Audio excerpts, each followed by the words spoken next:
Today on Universe Traveler, what you're about to hear sounds impossible, but it's real. There is a place where death doesn't end marriage, it only turns it into a different family bond, and where ancient traditions still decide the fate of countless women. Today on Universe Traveler, I invite you on a different kind of journey. So subscribe, leave a like, and come explore the world with me.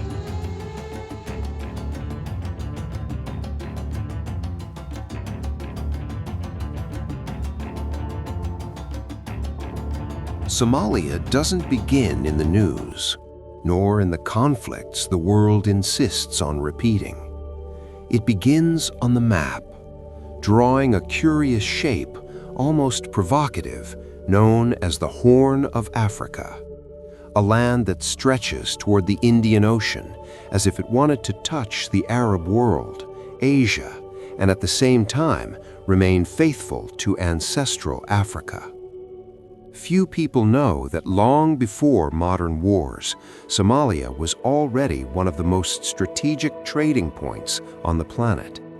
Arab merchants, Persian merchants, and Indian traders crossed these lands carrying gold, incense, spices, and stories. Here, the world met when the world still had no name. But to understand real life in Somalia, you have to leave the cities and walk into the desert. A desert that isn't empty. It breathes, it watches, it shapes. The arid plains stretch as far as the eye can see, cut by invisible trails that only the nomads know how to read.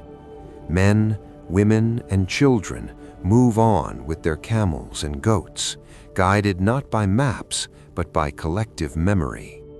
Every family knows where the rain usually falls, where the grass grows back, where life insists on continuing. Here, time doesn't run, it waits.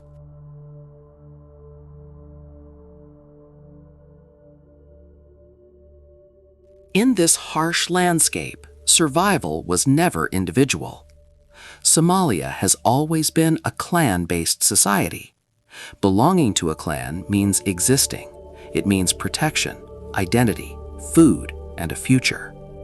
Without it, the individual simply disappears.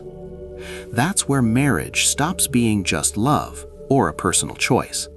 It becomes a social contract, an alliance between families, a bond that guarantees stability in a land where the state, many times, never truly arrived. When a man marries, it's not only him who takes on responsibilities. The entire clan commits.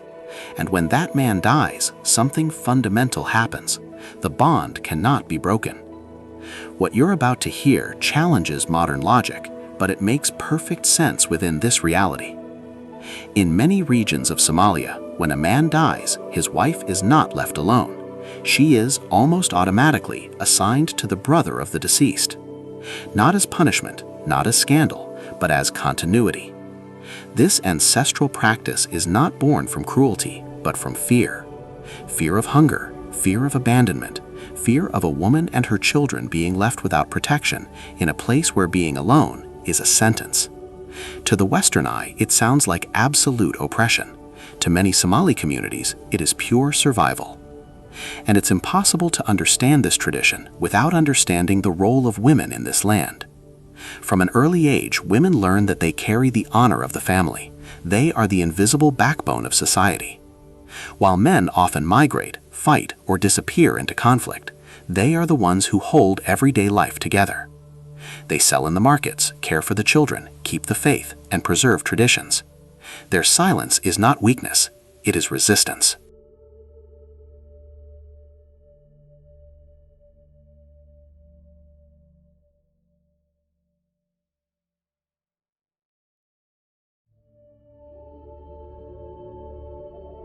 But the desert teaches a harsh lesson. Those who don't adapt don't survive. And Somali culture is the direct result of centuries facing scarcity, drought, and instability. In the distance, the first coastal cities appear, The blue of the Indian Ocean contrasts with the beige of the land. There, between ruins and improvised buildings, a country pulses, trying to rebuild itself. And it's toward one of those cities that our journey continues. In the next part, we'll step into Mogadishu, the former pearl of the Indian Ocean, and understand how war, religion, and tradition shaped modern life in Somalia, and why this widow's custom still persists, even amid the changes of the 21st century.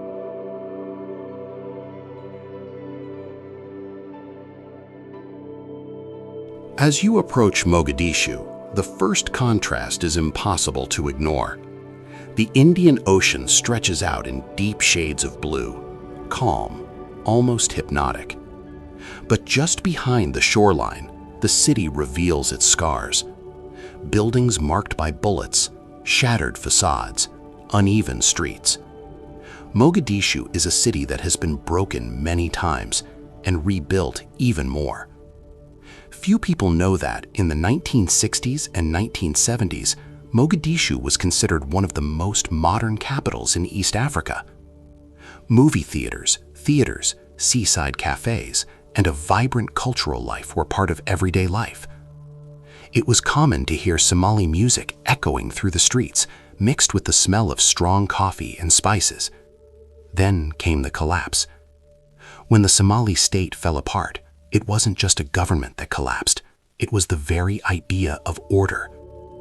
The Civil War turned entire neighborhoods into battlefields, tore families apart, destroyed generations of dreams. For those who stayed, survival became a daily act of courage. And in the middle of the chaos, something remained intact: faith. Sumal Islam became even more central to people's lives. In a society where institutions disappeared, religion began to offer rules, meaning, and comfort. The call to prayer echoes 5 times a day, reminding everyone that, despite the instability, there is something greater, something permanent. But this is where many people get confused.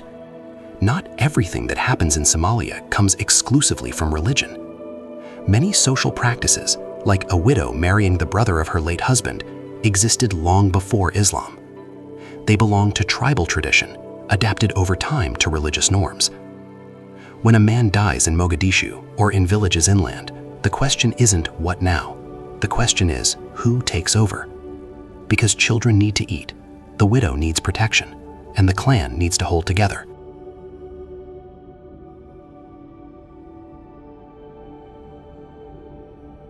In many cases, the older brother of the deceased becomes the new husband. There is no elaborate ceremony. There is no romance. There is continuity.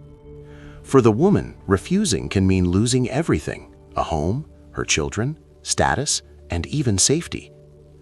What you're about to realize is that even within this rigid system, there are nuances.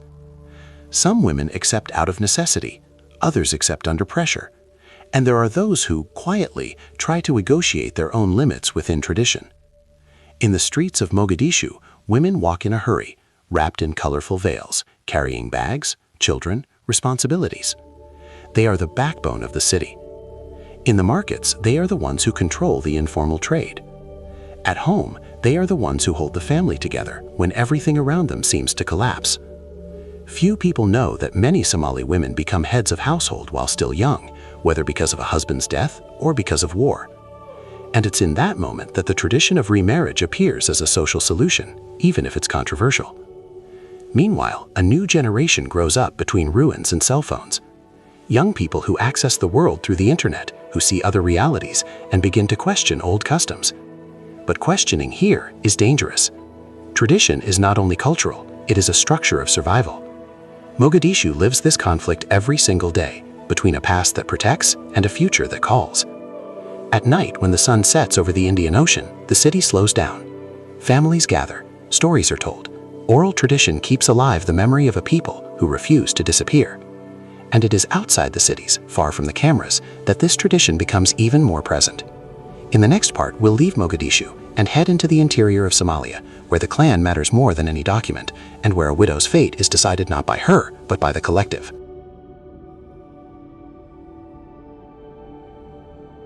Far from the coastline and from the few urban areas, Somalia reveals its oldest way of existing. Here, there are no tall buildings, no paved roads. There are villages scattered across the desert, made of mud, wood, and resilience. The wind carries sand, stories, and rules that are written on no paper but followed with absolute rigor. In Somalia's interior, the clan is everything. More than a surname, more than a nationality, it defines who you are, who you can marry, who protects you, and who judges you. From childhood, every person learns their lineage the way they learn their own breathing. Few people know that traditionally, in these places, justice doesn't come from courts, but from councils of elders. Older men gather, discuss conflicts, decide destinies. And when a man dies, it is this council that evaluates the widow's future.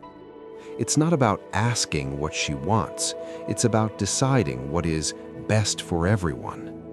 The widow marrying the brother of the deceased emerges in this context as a logical solution. The children remain part of the same clan. The inheritance does not scatter. The woman remains protected. The system stays stable. But stability here comes at a high cost. For many women, grief is not respected as a time to heal. It's short, silent, and functional. Life has to go on. The clan cannot wait. In some cases, the woman doesn't even leave her husband's home. The new marriage happens within the same structure, sometimes in the same room, the same objects, the same routine, with only a different man occupying the space. What you're about to realize is that although this practice is common, it is not experienced the same way by everyone. Some women report feeling safe, others speak of resignation, and there are those who live with deep suffering, invisible to outside eyes. From a young age, Somali girls learn that marriage is not a romantic dream, it is a social duty. The idea of individual choice is something recent, urban, far from rural reality. Here, survival always came before choice.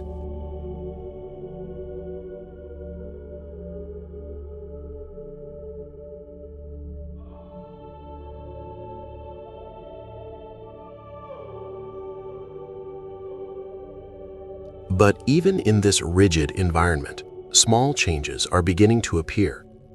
With limited, yet growing, access to education and communication, some women begin to quietly question.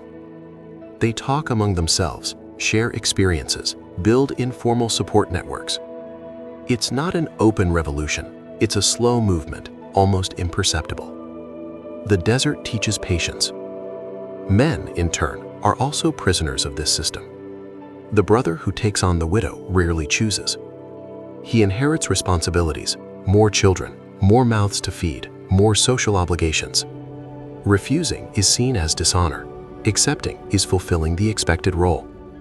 At this point, tradition stops being only female oppression and reveals itself as a collective mechanism. Everyone is trapped in it. At night, around the fire, stories are told. Stories of ancestors, of great droughts, of tribal wars, and survival. Oral tradition keeps Somali identity alive. Each story reinforces values, rules, and expectations. And among these stories, there are always women who disappeared from themselves so that the clan could continue to exist. But Somalia is not only desert and ancient tradition. There is a diaspora spread across the world, sending money, ideas, and new perspectives. This flow begins, slowly, to transform mindsets. In the next part, we'll understand how the Somali diaspora, the informal economy, and contact with the outside world are putting pressure on ancient customs, and to what extent the tradition of a widow's marriage can survive into the 21st century.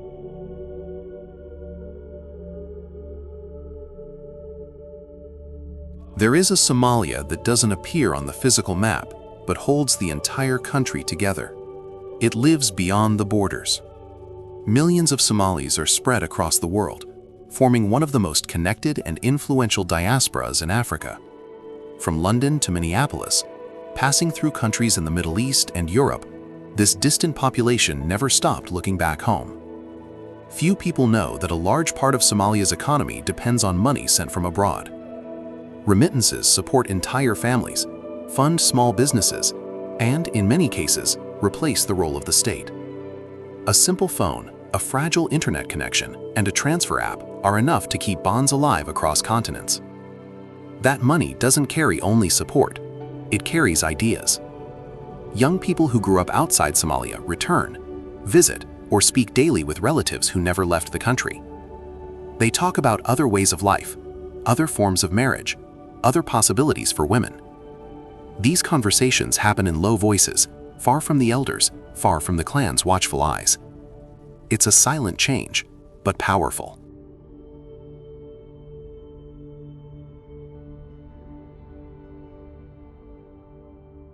In the cities, especially in Mogadishu, some women are beginning to refuse the automatic marriage after their husband's death. It's not public, it's not celebrated, but it happens. In certain cases, the family accepts it, especially when there is financial support coming from abroad. Money here buys something rare, autonomy. But that autonomy has clear limits. In the interior, where the diaspora arrives more slowly, tradition remains almost intact. A widow's marriage is still seen as a moral obligation. The idea of a woman alone is still synonymous with extreme vulnerability. What you're about to realize is that Somalia lives in two times at once. A country trapped in the past and pulled toward the future. A place where the most modern phone can be in someone's hands while they still follow social rules from centuries ago.